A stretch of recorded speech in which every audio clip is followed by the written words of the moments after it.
আসসালামু আলাইকুম। কেমন আছেন আপনারা সবাই? আজকে আমি বানাবো সেমাই পিঠা। প্রথমে একটা পাত্রে পানি দিয়ে আমি সেটা চুলাতে বসিয়ে দিয়েছি। তাতে দিয়েছি পরিমাণ মতন লবণ।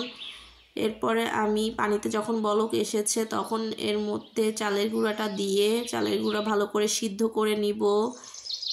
এই চালের গুঁড়াটাকে সিদ্ধ করতে হবে রুটি বানানোর জন্য। আমরা যেভাবে সিদ্ধ করি তার থেকে একটু শক্ত করে সিদ্ধ করতে হবে। একটু শক্ত শক্ত করে সিদ্ধ করব যাতে বেশি নরম না হয়ে যায়।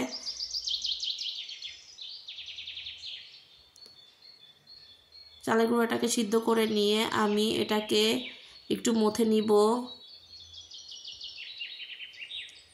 এটা বেশি মথা লাগবে না, অল্প মথে নিলেই হবে। এখন আমি সেমাই পিঠা বানানোর যে কলটা ওটা সেট করে নিব। দেখুন আমি কিভাবে সেট করে নিচ্ছি।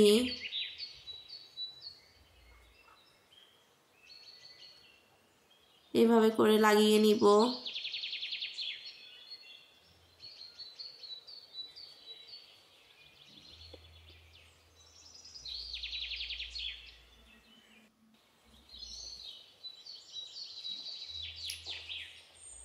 এখন এটার হ্যান্ডেলটা লাগিয়ে নিব। এটা দিয়ে ঘুরাইতে হবে, ঘুরিয়ে ঘুরিয়ে পিঠা বানাইতে হবে। এখন আটকিয়ে নিব এটা।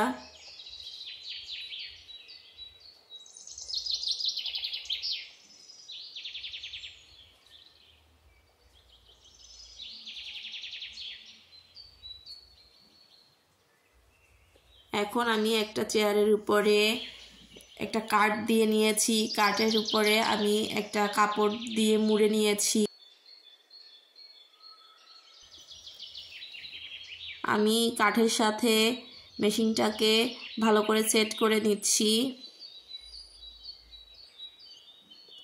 এটা দিয়ে টাইট দিয়ে মেশিনটাকে সেট করে নিতে হবে। আমি সেট করে নিয়েছি। এখন আমি যে ডোটা তৈরি করে রেখেছিলাম ওটা এর মধ্যে এভাবে হাত দিয়ে চেপে চেপে দিয়ে দিব। আমার মেয়ে মেশিনটা ঘোরাচ্ছে।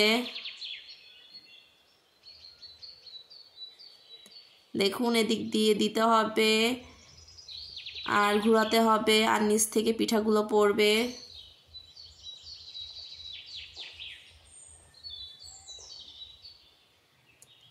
কত সুন্দর করে পিঠাগুলো পড়ছে।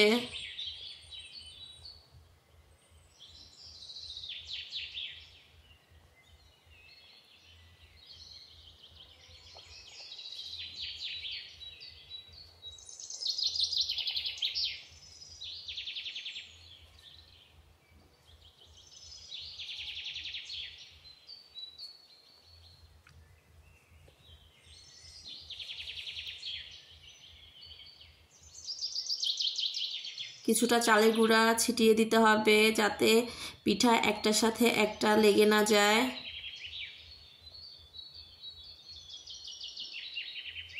এটাকে আমরা সেমাই পিঠা বলি, আবার অনেকে সেমাই পিঠাও বলে থাকে।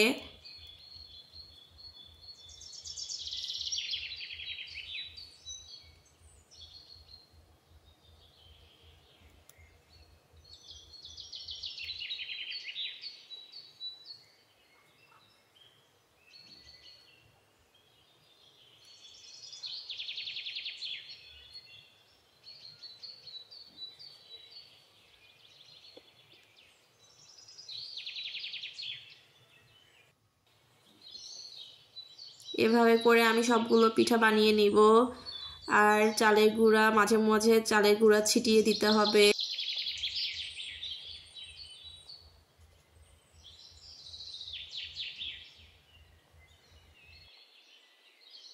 হাত দিয়ে এরকম একটু টান দিলেই এটা ছিঁড়ে যাবে।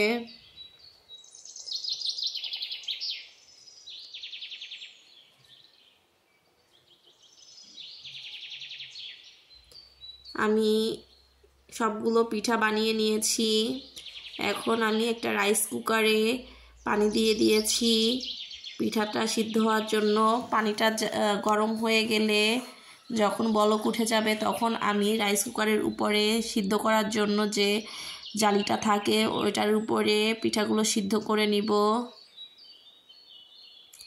পিঠার গুঁড়িগুলো একটু ঝেড়ে তারপরে পিঠাগুলো এর উপরে দিয়ে দিব, দিয়ে আমি ঢাকনা দিয়ে ঢেকে দিব। ঢাকনার যে ছিদ্রটা থাকে ওটা আমি একটা কাগজের সাহায্যে বন্ধ করে নিব।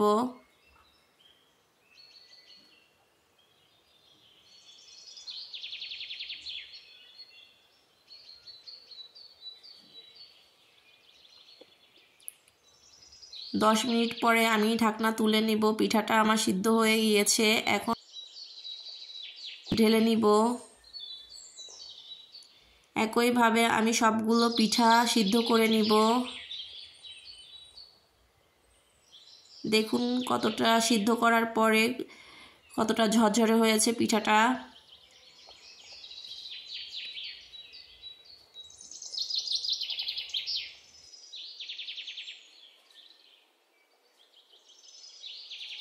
পিঠাটা মাংসের ঝোল দিয়ে খেতে কিন্তু খুবই ভালো লাগে।